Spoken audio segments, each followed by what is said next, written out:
அஸ்ஸலாமு அலைக்கும். நல்ல உதிரி உதிரியா மணக்க ஃபிஷ் பிரியாணி எப்படி செய்யணும் பார்க்கலாமா? நல்ல பெரிய மீன் வாங்குனீங்கன்னா அதுல இருக்கிற போன்லெஸ் பீஸை மட்டும் எடுத்து பிரியாணி பண்ணீங்கன்னா மீன் முள்ளெல்லாம் இல்லாம சிக்கன் மாதிரியே இருக்கும். பிரியாணி தாளிக்கிறதுக்கு முன்னாடி மீனை ஒரு மணி நேரமாவது மேரினேட் பண்ணி வைக்கணும். அதுக்கு மிளகாய் தூள், garam masala, ginger garlic paste, தேவையான உப்பு சேர்த்து 1 மணி நேரமாவது ஊற வச்சுக்கோங்க. மீன் மசாலாவோட ஊற டேஸ்ட்டுமே சூப்பரா இருக்கும். இப்போ மீனை ஃப்ரை பண்ணி எடுத்துக்கலாம். மீன் ஃப்ரை பண்ற கேப்ல பிரியாணிக்கு தேவையான பொருள் எல்லாம் கட் பண்ணி வச்சுக்கோங்க. இங்க மீனும் ஃப்ரை ஆகிடுச்சு. இப்போ எடுத்துடலாம். மீன் பொரிச்ச ஆயில வேஸ்ட் பண்ணிடாதீங்க. இதுதான் பிரியாணி தாளிக்கிறதுக்கு யூஸ் பண்ண போறோம். இப்போ தாளிக்க போறதுக்கு முன்னாடி ரைஸை நல்லா வாஷ் பண்ணிட்டு 15 நிமிஷத்துக்கு மட்டும் ஊற வச்சுக்கோங்க. அதிக நேரம் ஊற வச்சுக்கலாம், உதிரி உதிரியா இருக்காது. இப்போ தாளிக்கிறதுக்கு மீன் ஃப்ரை பண்ண ஆயில் 2 டேபிள் ஸ்பூன் நெய்யும் சேர்த்துக்கோங்க. பட்டை, கிராம்பு, ஏலக்காய், 4 மீடியம் சைஸ் வெங்காயம் சேர்த்து நல்லா வதக்கி விட்டுக்கோங்க. இப்போ இது கூட 2 table spoon ginger garlic paste சேர்த்து பச்சை வாடை போனதும் 2 பச்சை மிளகாய், 3 மீடியம் சைஸ் தக்காளி சேர்த்துக்கோங்க. மீன் பிரியாணிக்கு கம்மியா தான் தயிர் சேர்க்க போறோம்.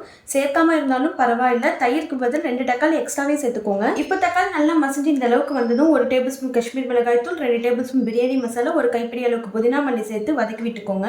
இப்போ ஃப்ரை பண்ண மீனை சேர்த்து இப்போ லிட் வச்சு க்ளோஸ் பண்ணிட்டு 3 நிமிஷம் அந்த ஆவிலே வேகட்டும். அகைன் ஃபிளிப் பண்ணி போட்டு அடுத்து ஒரு 3 நிமிஷம் இருக்கட்டும். இப்படி பண்ணீங்கன்னா பிரியாணி நல்லா ஃப்ளேவர்ஃபுல்லா செம்ம டேஸ்டா இருக்கும். இப்போ மீனை எடுத்துடலாம். இப்போ 2 டேபிள் ஸ்பூன் தயிர் சேர்த்து 1 கப் ரைஸ்க்கு 1.5 கப் தண்ணி சேர்த்து தேவையான உப்பு சேர்த்து நல்லா மிக்ஸ் பண்ணிக்கோங்க. இப்போ கொதிச்ச பிறகு ஊற வச்சிருந்த ரைஸை சேர்த்துக்கோங்க. நல்லா மிக்ஸ் பண்ணிக்கோங்க.